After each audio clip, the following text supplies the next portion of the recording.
Hello students, welcome back to my channel. ఈరోజు the flower అనేటువంటి పోయంని Alfred lord Tennyson రాశారు.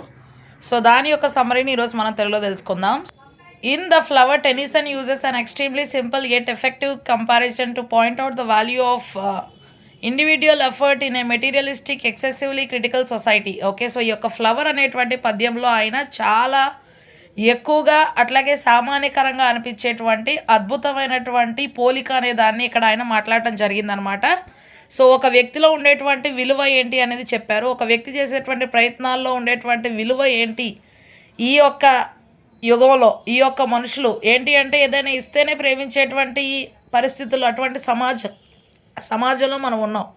Okay, so ఎవరి దగ్గర నుండైనా ఏదైనా సరే ఆశించేటువంటి గుణాన్ని కలిగి ఉన్నటువంటి వారి మధ్యలో మనం నివసిస్తూ ఉన్నాము. సో అటువంటి విమర్శాత్మకమైనటువంటి సమాజంలో మనం నివసిస్తూ ఉన్నాం. మన యొక్క ప్రయత్నాల గురించి వారు ఎలా తీసుకుంటారు, కానీ ఒక వ్యక్తి ఏ ప్రయత్నం చేసినా సరే ఆ యొక్క ప్రయత్నాన్ని మనం గౌరవించాలి అనేటువంటిది ఆయన యొక్క ఉద్దేశం అనమాట. సో కానీ ఈ యొక్క సమాజం ప్రతి క్షణం కూడా మనుషులు విమర్శిస్తూనే ఉంటుంది, కానీ వారి యొక్క ప్రయత్నాల్లో ఉన్న కష్టాన్ని ఎవరు కూడా గుర్తించట్లేదు అని ఆయన చెప్తూ ఉన్నారు.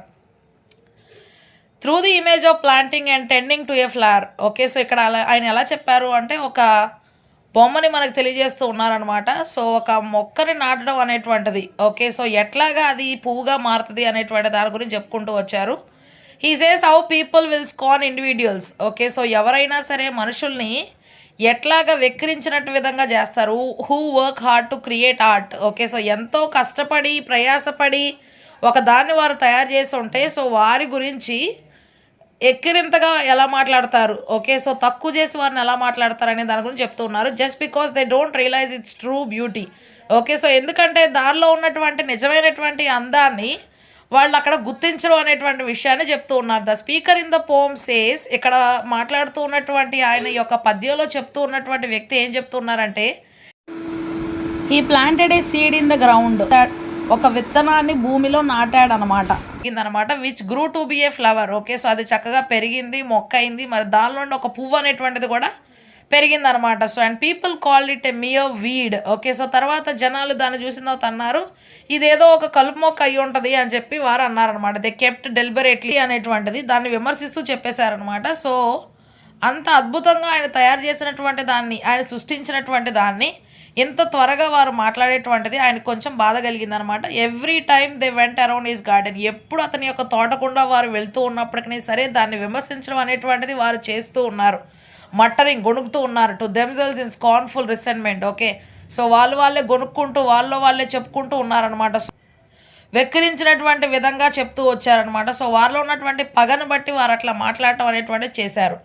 Then as the flower grew taller. Okay, so ఆ యొక్క పువ్వు అనేటువంటిది పెరుగుతూ వచ్చింది, పొడుగ్గా అయింది ఆ యొక్క చెట్టు పువ్వు, అండ్ మోర్ బ్యూటిఫుల్, ఇంకా అందంగా తయారైంది. As if it were wearing a crown of light. Okay, so అది ఎంత ఎత్తుగా పెరిగింది అంటే చాలా చక్కగా పెరిగింది అనమాట. సో అది చూడటానికి బాగా ఎత్తుగా వెలుగుతో కూడినటువంటి ఒక కిరీటం లాగా అది చూడటానికి కనిపిస్తూ ఉందన్నమాట. సో దాని నుండి వెళ్తున్నటువంటి వస్తున్నటువంటి విధంగా ఉంది. సమ్ థీవ్స్ స్టోల్ ఈ సీడ్, కొంతమంది దొంగలు ఏం చేశారు అంటే దాని యొక్క విత్తనాలను దొంగతనం చేశారు. అండ్ ప్లాంటెడ్ ఇట్ ఎవ్రీవేర్, అన్ని చోట్ల కూడా ఆ యొక్క విత్తనాలను నాటేశారు. The stolen seeds. Okay, so అక్కడ దొంగతనం చేసినటువంటి విత్తనాలు ఏవైతే ఉన్నాయో ఇవి when they became flowers. Okay, so అవి పువ్వులుగా మారినప్పుడు were met with praise. Okay, so ఆ దొంగతనం చేసినటువంటి ఇతని యొక్క చెట్లో, ఇతని యొక్క మొక్కలో పువ్వుగా అయినటువంటి ఆ పువ్వులో ఉన్నటువంటి విత్తనాలనే వేరేటువంటి దొంగలు అది అభివృద్ధి చెంది అది బాగా తయారవుతున్నటువంటి సమయంలో దానిలో ఉన్నటువంటి విత్తనాలు తీసుకెళ్లి వాళ్ళు అన్ని ప్రాంతాల్లో కూడా నాటడం జరిగింది. సో ఆయన యొక్క మొక్కలో ఉన్నటువంటి, ఆయన యొక్క పువ్వులో ఉన్నటువంటి విత్తనాలను తీసుకెళ్లి దొంగతనం చేసి నాటినటువంటి అవి కూడా మొక్కలుగా తయారైనవి. వాటి నుండి కూడా పువ్వులు పెరగడం అనేటువంటిది ప్రారంభమైంది. సో వాటిని మాత్రం ఈయన మొక్కను చూసి వెక్కిరించిన వారు, ఈయన మొక్కను చూసి ఇదే ఉందిలే కలుపు మొక్క అన్న వాళ్ళు ఆ మొక్కల్ని పొగట్టం అనేటువంటిది, ఆ మొక్కల్ని గొప్పగా చేసి మాట్లాడటం అనేటువంటిది ప్రారంభించారు. And renown by the same, వాటిని ప్రసిద్ధి చేయడం అనేటువంటిది వారు మొదలుపెట్టారనమాట. Same people who criticize the parent flower. Okay, so అది తల్లిగా మనం తీసుకున్నట్లయితే కనుక ఆ యొక్క మొక్కలోండి వచ్చినటువంటి విత్తనాలు తీసుకెళ్ళి పెట్టిన వారిని మెచ్చుకుంటున్నారు, కానీ అసలు మొక్కగా తయారైనటువంటి నిజమైనటువంటి పువ్వును మాత్రం వారు మెచ్చుకోవట్లేదు అనమాట. సో దాన్ని విమర్శించారు. దాని నుండి వచ్చినటువంటి పిల్ల విత్తనాల ద్వారా వచ్చినటువంటి మొక్కలు మాత్రం చాలా గొప్పగా చేసి మాట్లాడుతున్నారు అదే మనుషులు. The speaker says that every one can recreate the beauty of flower. Okay, so ఎవరైనా సరే ఒక పువ్వులో ఉన్నటువంటి అందాన్ని వారు చేయగలరు. ఒక పువ్వుని అందంగా వారు తయారు చేయగలరు. Now because they possess the seed.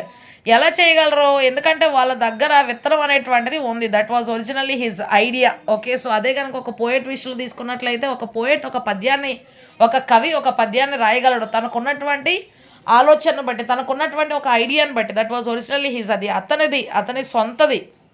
However Tennyson points out the flighty okay. So transient nature of popularity. Okay. So ఇంకా ఆయన ఏం చెప్తూ ఉన్నారు అంటే చాలా ఈజీగా, తొందరగా, వేగంగా పరిగెత్తుకుంటూ ఓకే. సో తాత్కాలికంగా మన దగ్గర ఉండేటువంటి గుణం అనేటువంటి ఆ ప్రసిద్ధి సమాజంలో వచ్చేటువంటి దాని గురించి ఆయన పాయింట్అవుట్ చేస్తూ దాని గురించి మాట్లాడుతూ వచ్చారనమాట త్రూ ది ఎండింగ్, చివరి వరకు కూడా. Okay. So now that every one can access the seed. ప్రతి ఒక్కరి దగ్గర కూడా విత్తనం అనేటువంటిది వారు పొందుకోగలరు. ప్రతి ఒక్కరి దగ్గర ఆలోచన అనేటువంటిది ఉంటుంది. It has become a common phenomenon. Okay. So ఇది చాలా సామాన్యమైనటువంటి విషయం అనమాట. The flower has lost its uniqueness. Okay. So ఆ పువ్వులో ఉన్నటువంటి ఆ ప్రత్యేకత అంతా కూడా పోయింది. And therefore the very people who marvelled at it for a fleeting moment. Okay. So ఎవరైతే దాన్ని చూసి అద్భుతంగా ఉంది అని చెప్పి అన్నటువంటి మనుషులు ఒక్క క్షణంలోనే now go back to calling it a weed. Okay. So దాన్ని అప్రిషియేట్ చేసినటువంటి వారే ఏమంటూ ఉన్నారంటే దాన్ని ఒక కలుపు మొక్కగా చెప్తూ ఉన్నారనమాట. సో ఒకళ్ళు రాస్తేనేమో సొంతగా వారు రాసిన దాని గురించే, వారి యొక్క సొంత జ్ఞానంతో, వారి యొక్క సొంత తెలివితో వారు రాసినటువంటి పద్యాన్ని అయితే బాగాలేదంటున్నారు. కానీ వీరి ఐడియాని ఇంకొకళ్ళు దొంగతనం చేసి వారు రాస్తే వారిది మాత్రం చాలా బాగుంది అని మెచ్చుకుంటున్నారు. అదే మనుషులు ఒకళ్ళు మెచ్చుకుంటున్నారు, ఒకళ్ళేమో తక్కువ చేసి మాట్లాడుతూ ఉన్నారు. సో ఇలా చేస్తూ ఉన్నారని చెప్పి చెప్పుకొచ్చారనమాట. Go back to calling it a weed. Artist can never expect complete praise for what they have created. So ఒక ఆర్టిస్ట్ అనేటువంటి వారు ఉంటే వారు చేసినటువంటి దాన్ని బట్టి వారికి ఖచ్చితంగా సంపూర్తిగా గొప్ప ఘనత, అభినందనలు వస్తాయని అనుకోవడానికి లేదు. వారు చేసినటువంటి దాన్ని బట్టి వారిని అందరూ పొగుడుతారు అని అనుకోవడానికి లేదు. Their art is subject to the judgement. సో వారు చేసినటువంటి ఒక పనిని మనుషులు ఇది ఎలా ఉంది అని చెప్పి దాని గురించి వారు మాట్లాడతారు, తీర్పు అనేటువంటి తీరుస్తారు. And criticism of all the people who witness it. Okay. So అట్లాగే విమర్శించేటువంటి ఉద్దేశం కూడా ఉంటుందన్నమాట. సో విమర్శాత్మకమైనటువంటి విషయాలను కూడా వారు చెప్తూ ఉంటారు, దాన్ని తెలుసుకున్నటువంటి వారు.